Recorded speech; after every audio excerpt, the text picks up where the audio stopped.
All right, guys, we're back for round, what are we in, 12's review for Supercoach 2024. Good start to the buys from us, honestly. Big score, top 1%, 2100. Moved back up into the top 150 ranks. Rank number 144, which is a little bit funny if you do a bit of Twitter research. But yeah, 144, that's not bad. Out of 100, and call that 180,000 teams, being in the top 150 is pretty good, I would say. Uh, Total score for the year is in the top 1%, which, even if you're not a high rank, you probably, this is what you should aim for, right? Being in the top 1 to 2% in total score. That will just boost your rank overall, even if you're not winning leagues and things like that. All right, so into the team. See if we can get through this fast because it is a chilly Tuesday afternoon here. Did go with the Dacos vice captain. I can't remember if that's what I left it on last week, but did end up going with Dacos, and I think it was going to be Barrett or something was the other one. Can't remember who. It might have been Gorn was the other one, but yeah, ended up sticking with Dacos after the 150. He was great. I mean, Pies didn't get up, but they were also playing like basically half their VFL team. Also, I should point out, if this sounds a little different, I'm still trying to work out the audio stuff. I think the camera looks a bit better because I'd lost the default camera settings because the old setup of this computer, it was too old. I lost the default settings. This is default, so I think this looks a bit better. Ryan was, I mean, it's hard to say he was good. I mean, going back to Dacos, they played half a VFL team, so I did expect them to lose. Them staying in the game is probably a credit to like Craig McRae and his game plan and everything like that. So you'll take that loss with a grain of salt. Good win from the Dogs though. Ryan, they beat Melbourne by basically 100 points. So hard to say who was good in that game. The whole team was good versus a very bad team. Melbourne will try to use the excuse of the Alice Springs stuff, but they play there every year, so you should be used to the ground. And you're a professional athlete. Ground shouldn't be the issue. If you're a pro athlete, you're a Brownlow level player, I expect you to be able to go play on under 18s field and still put up numbers, right? So let's not start with the fields and everything, right? That's such a poor argument to use. Houston, he's been scoring pretty low the last couple. Uh, Probably a bit unlucky to miss the ton, but didn't do anything in the fourth, so it's kind of fair enough. We've got GWS next, Brisbane, St Kilda. St Kilda will obviously be a good one for him. Um, yeah, I mean it's the low North game on such a good streak, and then everyone started bringing him in and ruined him. But yeah, I mean we'll take it. 148 was boosted by 3 goals. Still going to be within the realm of top six. I don't know whether he will be now because the guy's coming back and having a good second half to the year. But I think he'll be in the realm of top six. Like maybe he'll be top eight. Sheasel didn't play on his bye. Naz had a good game. Still don't really like what they're doing at St Kilda. They did move him to a bit like kind of half forward, wing half forward sort of role. Wasn't a fan of it. I thought his inside 50 work isn't the best. It's why he's been good in defense. He's been carving out a spot in the team in defense. I think the problem is you can't play him and Bonner in the same team. They kind of give you the same thing, where it's modern day defenders that don't defend, but you have them in defense for ball movement. Easy answer here is drop Bonner, let Naz do his thing. Naz is a lot more athletic, a lot younger, a lot more potential. That would be the easy way around it, but Ross does his thing, and because he's Ross Lyon, the media don't really talk much bad about the Saints, even though they are very, very bad this year. If West Coast held on to win this, which they were up a fair bit at half time, they'd be above St Kilda. West Coast, the team that was the worst team of all time last year. You listen to Kane Corns or something like that. The worst team that he's ever seen. They would have been above St Kilda on the ladder. They're above Richmond right now, who are just coming off a dynasty run. So take it how it is. I'm not a fan of St Kilda this year. If I could get out of Naz, I would. I just don't like playing with any of these St Kilda players. I really regret bringing in Marshall. Nick Martin, slow game from him. The easy, I guess, way to theorize it in your brain is Ridley has caused a drop off in Martin, but it's been happening for weeks now. Like, he's another one of those players. I think he'll stay around top six. A real safe person for me to bring in. I think I brought him in like probably when he was max price, to be honest. But I feel like I brought him in for this North game. If I could go back, obviously I'd go with someone else, maybe like McGovern. But even then, I still don't think McGovern's real. Like the scoring is real. Um, yeah. What do we got? We've got West Coast in there. I think Kilda's in there, I guess. Um, the drop off's been coming. Is kind of like the point I was going to. It's not Ridley coming back that's caused this. It's just second half of the year. Maybe he hasn't got the tank for it like that. Closey was pretty bad, but I just needed a score through the buys. There was a huge blunder I made. Like, if this was chess, I deserve to be not only lose the match, lose the tournament. I deserve to be banned from the sport forever. It was that big of a blunder. Right at like, so the game started at 4, lockouts at 4, 3:50. I decided, what about if I just used one extra trade and went closer to Sexton? For some reason I didn't do it. I had it loaded up, and it took me 10 minutes of just looking at the screen and going, I could do this. This is probably a good play. Sexton will make money. Closies will lose money. It's one trade. My team's finished in 2 weeks anyway, so I don't need the trade. Let me just hold on to this for 10 minutes and then not do anything. Insane blunder. Like, yeah, this was chess. I would never be allowed to move another piece ever in my life. Midfield was kind of a mixed bag. Like, obviously, you had the huge Bont score, which, like, he carried. That second half was like the Bont and Pelly show, right? So, huge game from him. I don't think many people had him vice captain. I don't know if I can see that. I don't know if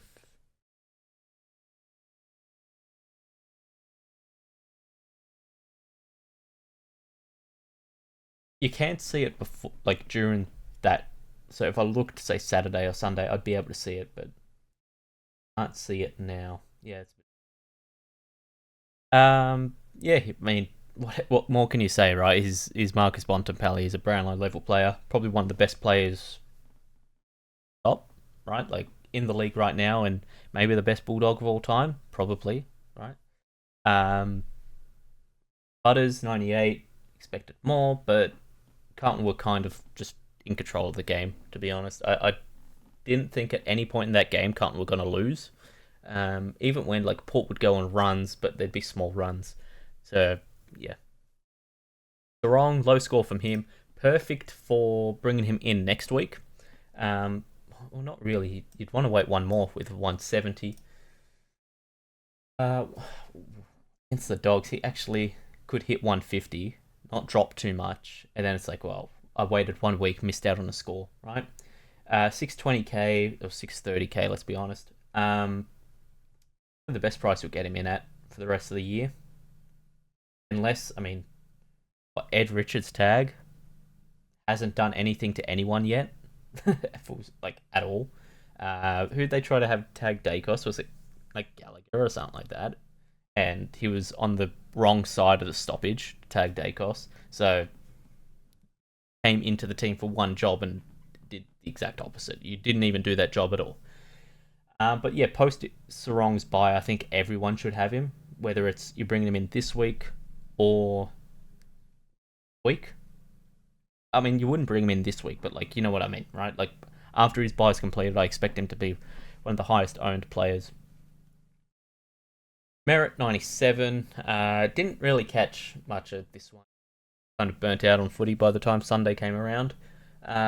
Did hear a bit about the controversy and everything like that with the free kick in the 50. I thought it was umpiring's been bad all year. I think it's down to interpretations and stuff like that. I think they just need to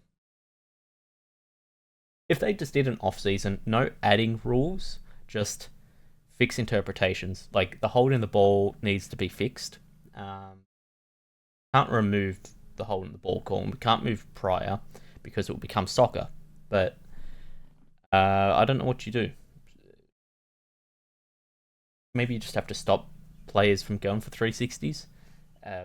Like as soon as you're tackled, you have to stand put and get rid of it. You can't spin. Maybe that's the play, but you're removing athleticism from the game if you do that.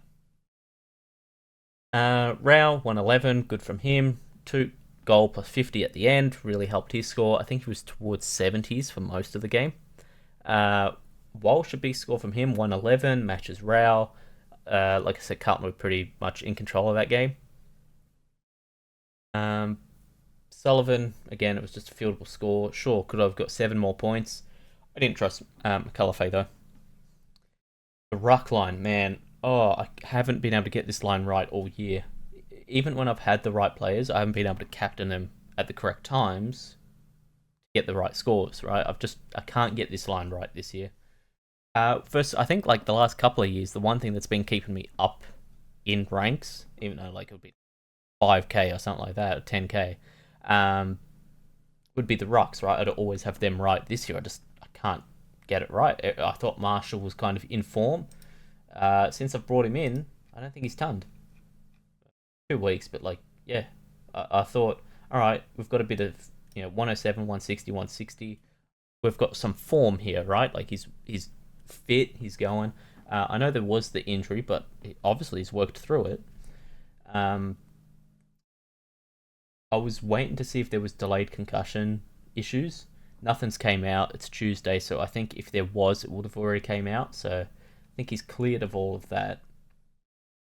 Gold Coast, Witts won't play. I think Witts is at least a couple of weeks. So we've got Moyle, who's not very good from what I saw. Like the clips of the Gold Coast game, I didn't watch all of it.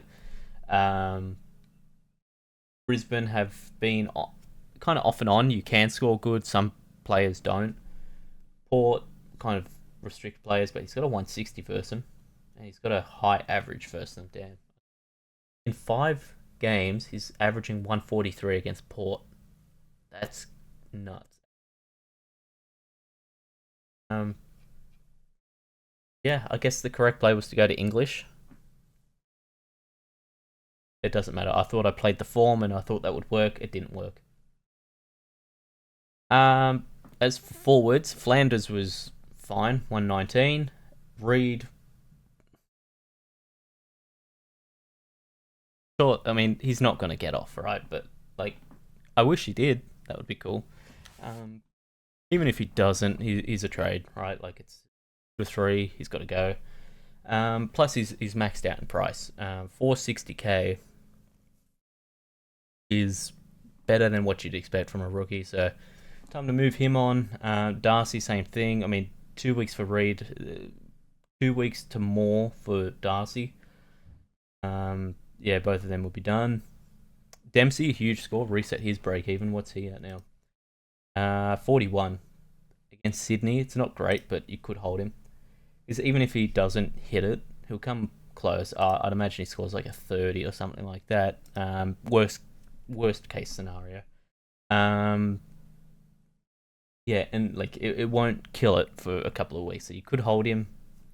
I'll probably hold him this week and trade him next week or the week after. Fraser was fine as just a score on field, and then I had Fifon, who was great. I mean, yeah, turn back the clock, why don't you? Break even gone back to 45 as well for him. So yeah, not bad. As for the trades, yeah,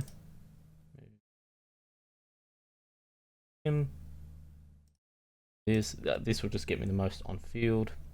Yep. There is the optimize button, but I don't trust it. So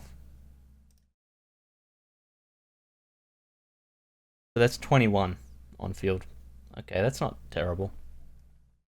But as for trades, kind of a big upgrade week. So like I said, they're going to be out for a bit, and I think Harley's just hit his max in price. if he hits 500, that's cool. But for 40k, I'm not gonna hold him for potentially. I mean, it's 2 weeks. With the buy, it's 3. So I'm just gonna trade him out. Zorko is the easy one to bring in for a forward.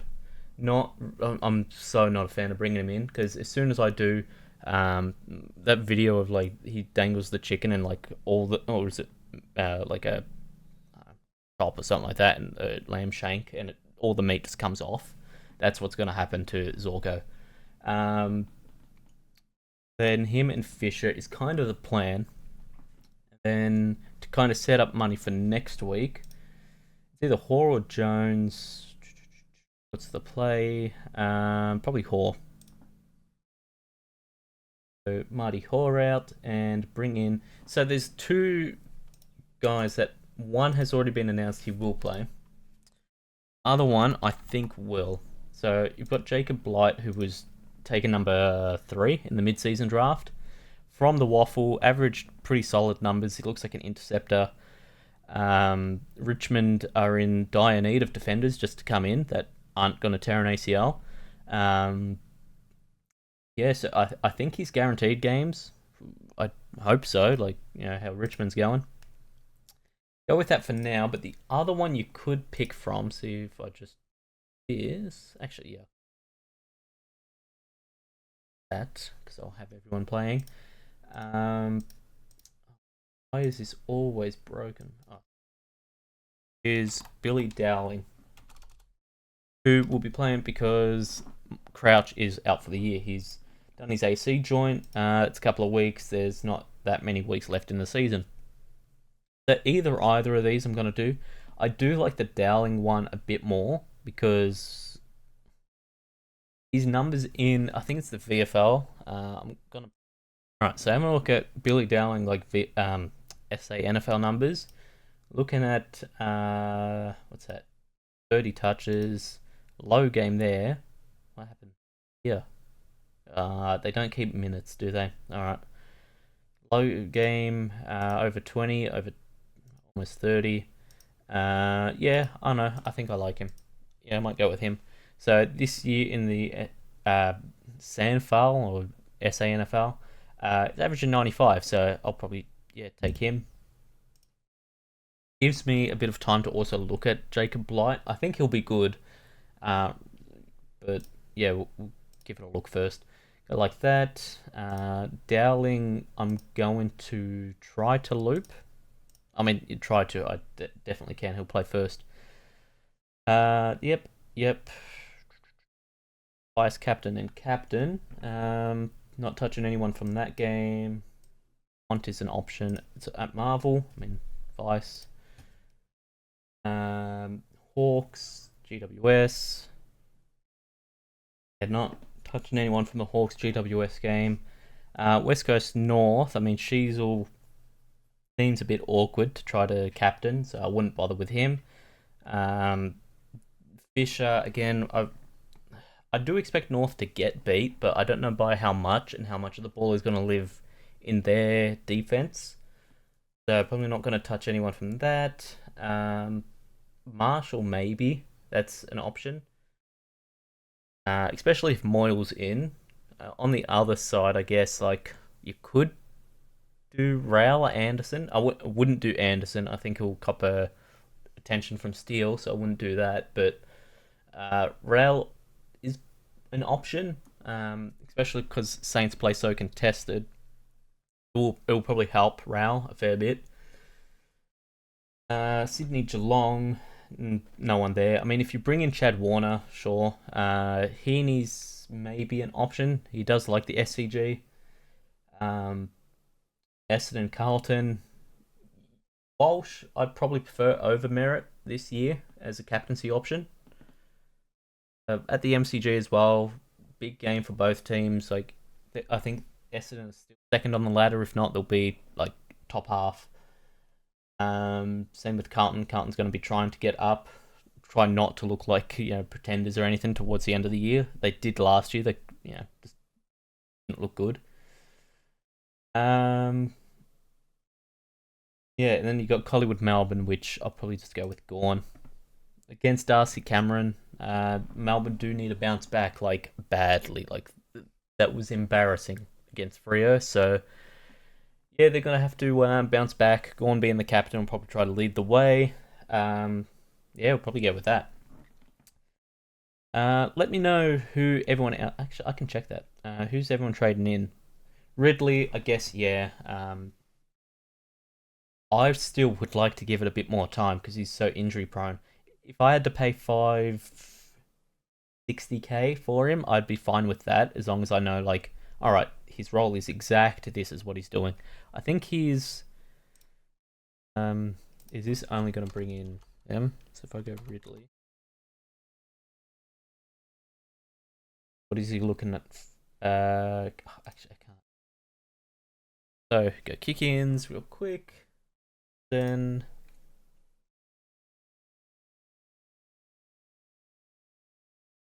Alright, so he is sharing them, but it's not like crazy. It's been worse. Ah, 5 out of 5, eh? So it's basically him and McGrath, then if Heppel's like stuck near the ball, he'll take it. Okay. Not the worst, that's fine, especially for an interceptor. Who, like, we've seen in Tom Stewart and stuff like that, you're kind of guaranteed points through intercepting. Yeah, I mean, geez, it's gotten dark. It's only 4 o'clock. Alright. Dylan Moore, I would not be trading in. He's a half forward who scores well. If you have him, it's cool. I wouldn't trade him in, especially not because of this big score. Break even. I'd find another forward. Rankin will be coming back soon. Fisher's there. Zorko's there. Heaney's there. Flanders is there. Yeah, I'd go for basically any other forward. Would not go for a half forward. Warner, I mean, I can see this. There's even a round where I bring him in if I don't really like Zorko. Could do this, move him there, and bring in Heaney. I mean, not Heaney. Round here, there is. Yeah, his 3-round average is crazy. So he's got Geelong this week. What is Sydney's run? Adelaide. Adelaide, he could cop some attention from Keys. GWS could. I mean, there's no one really tagging there. Not anymore. St Kilda, North, Adelaide again. Hogs. I mean, it would be better if it was at Marvel, but it is what it is. Yeah, not the worst. It's good. It's just if you bring him in, don't be scared off by these scores, right? Like a 73 against Richmond at the MCG. You are going to get some poor scores, but he'll also give you huge scores. Like, basically how he goes is like a big score, then a low score, then a big score, then a low score. He's kind of due for a low one, maybe like a straight up just 100. But yeah, I don't think it's a bad trading at all. He's someone that I've even thought about trading in this week. I think of the two, Warner and Heaney, I prefer Heaney because even though Warner does kick goals, Heaney's a better goal kicker. In terms of defenders, it's really like only him. So only Ridley. Defenders. Clark is on his bye, but I don't think he's a bad option when he's off his bye. Ridley, I can see why people are trading him in, but I would prefer to give it one more week, even with a price rise. Holmes, I think, has came a long way. He's on a good stretch. He's been pretty underrated. I did point him out a couple of weeks ago, like maybe like 4 or 5 weeks ago when his run kind of started. Just couldn't really make the room. Like he was probably around here, 500k. Just couldn't really make the room for him. But in hindsight, he was much better to trade in than Nick Martin. Yeah, he's on a good run right now. I don't know what Geelong's run home is like though. Ed Richards went touch, especially with Libba out of the team, is where he's doing big scoring. He's got a concussion, so you can't bring him in, but you know what I mean. Nick Newman, I think he's got majority kick-ins, doesn't he? So go here. Newman. No, only one. Must have been this week. Okay. Government, I thought he was hurt. Yeah, wouldn't trade in Newman then. Too low of a floor on the scoring. McGovern, I don't think this scoring is real. He's a lockdown defender. I just don't see it. He does intercept a fair bit, but not enough for me to call him an intercept defender. Blakey, he'll be around the mark, but he won't be top six.